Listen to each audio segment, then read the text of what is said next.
All right, good morning, everyone.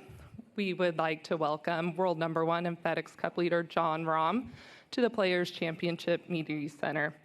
Jon, welcome, making your sixth start. Want to start off with some opening comments on what it's like to be back here at Sawgrass. It's always great to be back here. It's a great week, great venue. You know, the PGA Tour goes above and beyond for us to have as enjoyable a week as possible, and then the golf course, which is always a test. I love courses we go to where nobody has been able to assert a dominance, right? I think that speaks a lot to the design and speaks to the fact that the best player wins. And one of those weeks where you just got to show up and be the best. Perfect. With that, we'll open up questions to the media. We're going to start off here in the front with Gene. Jon, in your first event here 6 years ago, you had a bad day. I'm sure you remember well. Rory said after that round that when you learn to channel your passion and energy the right way, that your ceiling will be reached. How much do you feel like? Could you talk about how much your game has evolved from a maturity standpoint and learning to rein in your emotions the right way?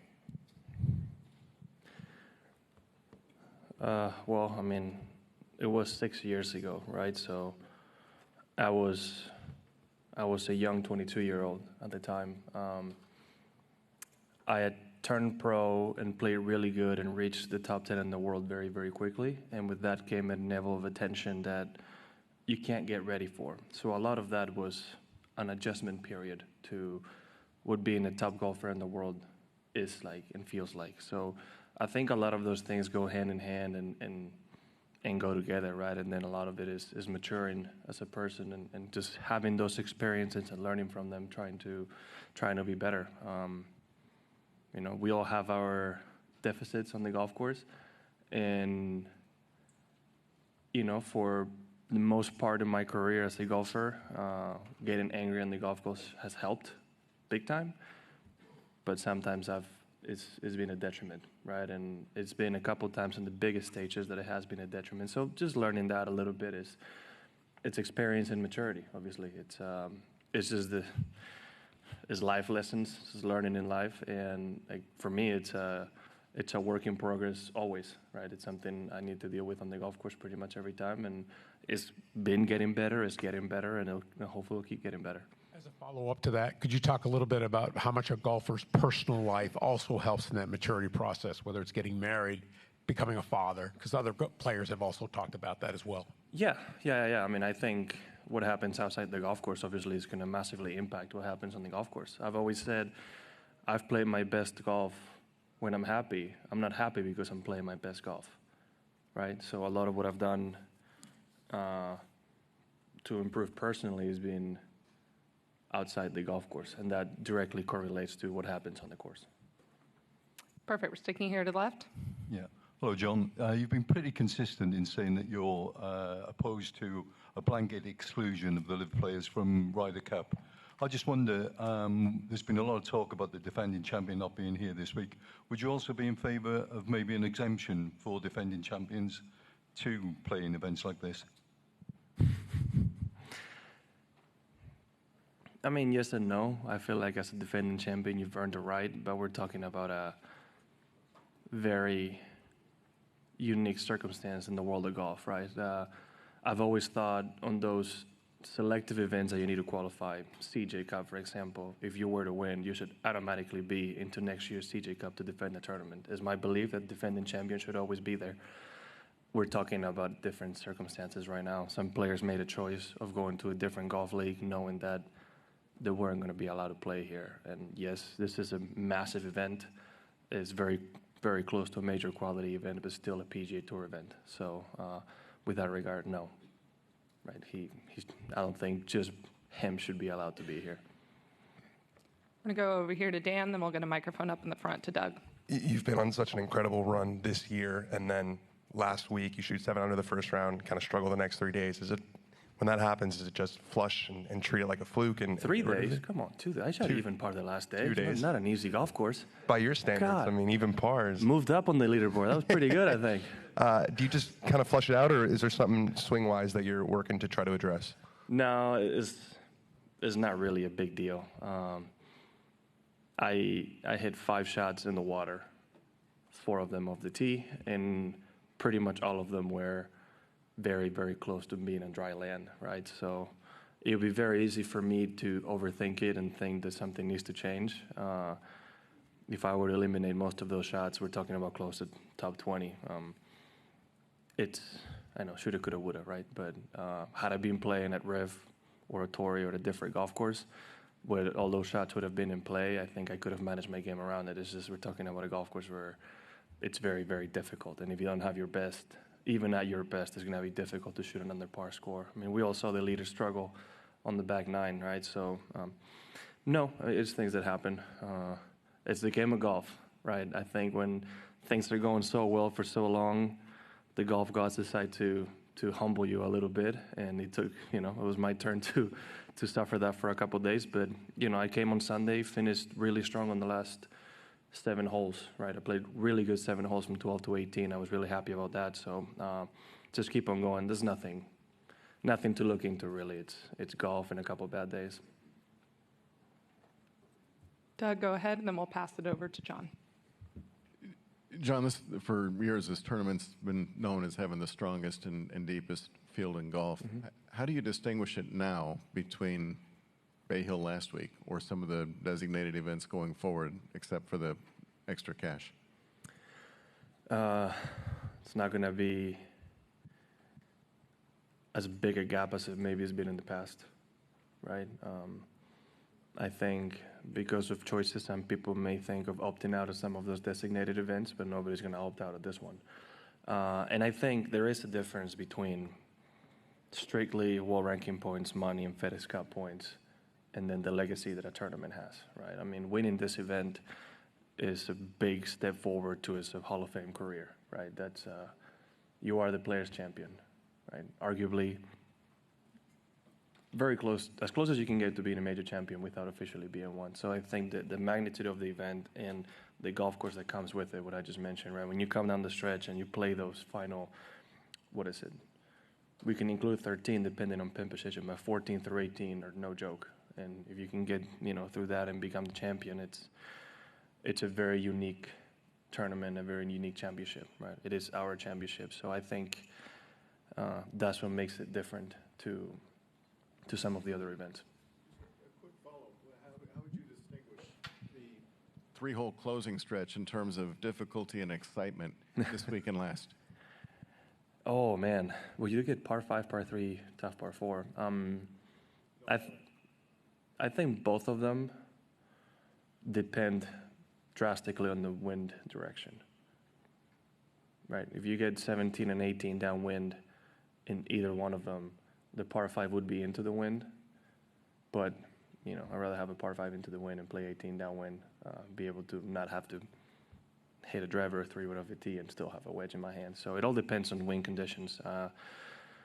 If I had to guess, I think this last 3 would play a little bit more difficult than Bay Hill. Now, if we have the green conditions we had at Bay Hill in this tournament, I don't know if you can hit the green on 17 downwind. I don't know if it's possible. This 3 would be a lot more difficult. I think in equal conditions, this would be tougher. And right next to Doug with John Hopkins. John, what is the distinctive thing about this tournament? When you hear its name or you see it, what immediately pops to mind? The first thing that pops to mind is the old trophy, because I still have the old crystal memory, right? To me, that's still the Players' Championship trophy for some reason. I don't know why. But I get highlights of things that have happened in the past out here. Obviously, famous one, Tiger, 2001, making that putt on 17. A couple highlights of winners. Obviously, Adam hitting 2 in the water on 18 and winning. A couple that I've lived myself. Okay, Rory's drive on 18. Just memories and shots that I've seen over the years. Jason Day's 2-iron on 18 as well, and how difficult the greens were that year. There's many different things that come to mind. Nothing really special except the old trophy for some reason. Thank you. Sticking with the front, moving over here to the left. Yes, Yeah, at this point, you and Max Homa have been far ahead of the pack for the FedEx Cup race, and you've been together in the leaderboard for so much of the year. 1-2 at Genesis Invitational, Europe, U.S., Pac-12 connections. To what degree does this week feel like an opportunity to not only win your first players, but also further stamp your mark in 2023 in golf and extend your lead atop the rankings? I mean, I would just focus on the win itself, on just being the Players Champion. I've had my opportunity and didn't take advantage of it, so I would love to have it again. And like I said, it's a big deal. It's a big event, right? And hopefully, when my career is said and done, I'm one of those players that can call himself a Players Champion. We're going to get a microphone over here in the back to Espen, and then one over here on the left. Hi, John. Just curious about what do you see as your favorite hole on this course, and what do you see as the least favorite or most challenging hole? I wouldn't know statistically which one is the most challenging. It goes a bit to what I told Doug. I think the wind direction changes things quite a bit, right? So there's some holes that play incredibly difficult with one, when they're into the wind or side wind, and obviously everything's a little bit easier downwind. I wouldn't know what to say with my favorite. I think 14, 15 are two not lengthy holes, because they're not the longest, but always play difficult, right? I don't think I've ever been in a group with somebody birdied both of them. You don't see it very often, but you see mistakes happen very often. I would say it's hard to beat that 16, 17 area, right? So it's sort of like their own version of the aim and corner. And the hardest, I think, by far, usually tends to be 18, at least in my mind. It's a tough tee shot where you don't really have a bailout, right? And you just have to suck it up and put it in the fairway, and that takes care of a lot of things, but that second shot's still no joke. Perfect. Over here on the left. John, what do you think, if anything, has to happen in Europe to ensure that the tour there isn't left behind with all the changes and enhancements to the tour over here? Well, I'm going to leave that to the people in charge of the strategic alliance. My job is to play, not to decide what happens. And obviously, they're making changes here to keep up with the times, and I'm hoping they can make the necessary changes in Europe to improve that tour as well. Switching back over to the right, Dylan. Yeah, John, how would you characterize the player meeting this morning and just the general feeling around the changes? I wasn't at the player meeting, so I'm sorry, I can't answer that. When they told me it was at 7:30 and I didn't really have anything else to do till 10, I was going to take my time to be with my kids in the morning, okay? I wasn't sleeping, I was playing with my kids. So I haven't spoken to anybody. I know it was quite lengthy, but I don't really know what happened. And I don't even know who was there or who wasn't. In general, do you get a sense that most of the tour players are pretty unified around the changes, or that there's a lot of mixed opinions? I think I actually can't answer that because I haven't spoken to a large majority of the membership, and I haven't had anybody coming to me disappointed about the changes, right? I think other people are getting that side of things, but a lot of people don't like change at first, and I can see the logic in what they are disapproving of, but I think in the long run, once you take a step back and you realize that it truly is the best for everybody, it's the best product for the PGA Tour, I think they'll understand, but I really can't say much on the matter because nobody's come to me asking my opinion, so. Time for a few more. Adam here in the front. John, do you feel like your voice was heard, though, when you complained about having to play all the designated events? And what do you think is the right number what do you think you'll play next year? Well, I wasn't the only one thinking that. I was just the first one to say it to the media. And again, I am okay with sacrificing the freedom we've had till now, or some of the freedom we have till now for the greater good of the tour, but 100% of our freedom just being, our schedule being told exactly this is what you have to play. was a big change right away, at least, because I mainly found out through media, right? That's kind of how I found out. That was not what I had in mind. But I think there needs to be a give and take between the players and the tour, right? It can't all be one-sided towards the players and what management thinks is the best, right? That's kind of where there needs to be a give and take. And it's okay if we have to play some of them, but I would like to have the freedom, because there's some events that won't always be designated that some of us still want to play, right? Like I love going to Torrey Pines, and if it's ever not designated, I will be going to Torrey Pines, right? Same with other events, and I think a lot of people think the same way with other ones, right? Not to speak of possible sponsor commitments players may have with other tournaments. So to be able to have that freedom to still play what we want to play, I think is necessary for all of us. What would you say is the right number of PGA Tour events for you, given family and wanting to play some in Europe? It's tough for me because, again, we're adding European Tour into the mix, right? Because I always go play in Europe some of those events. So I don't know. I think I'm playing in this calendar year till August. I'm playing 19, which is exactly what I did last year. And I think it's a good number for me. It's just this year, because of the,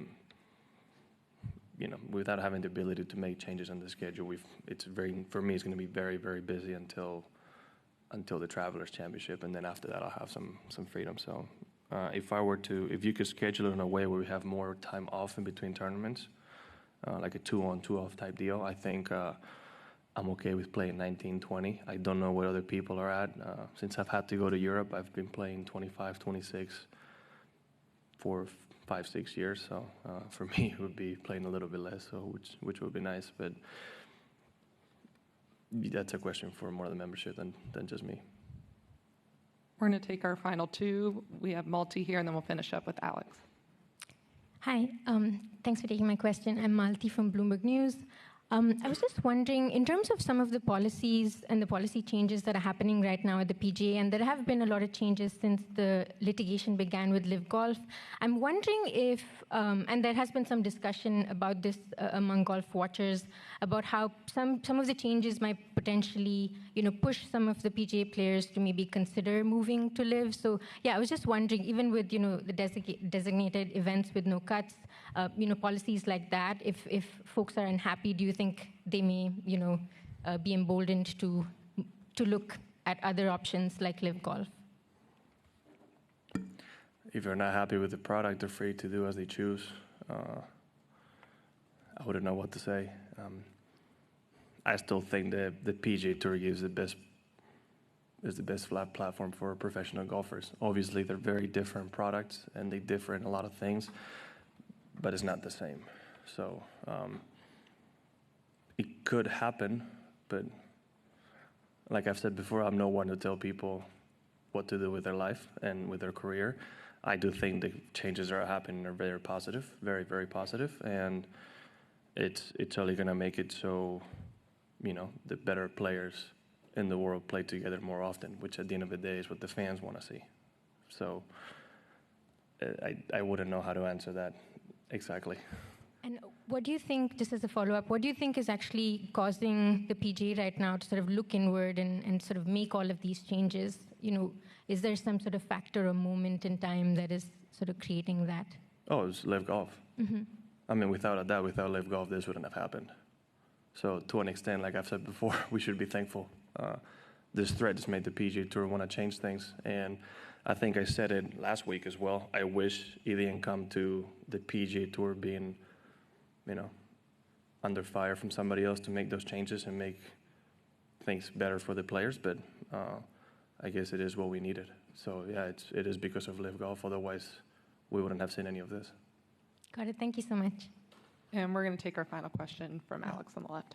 Yeah, John, you had said earlier that there needs to be a give and take between the players and the tour.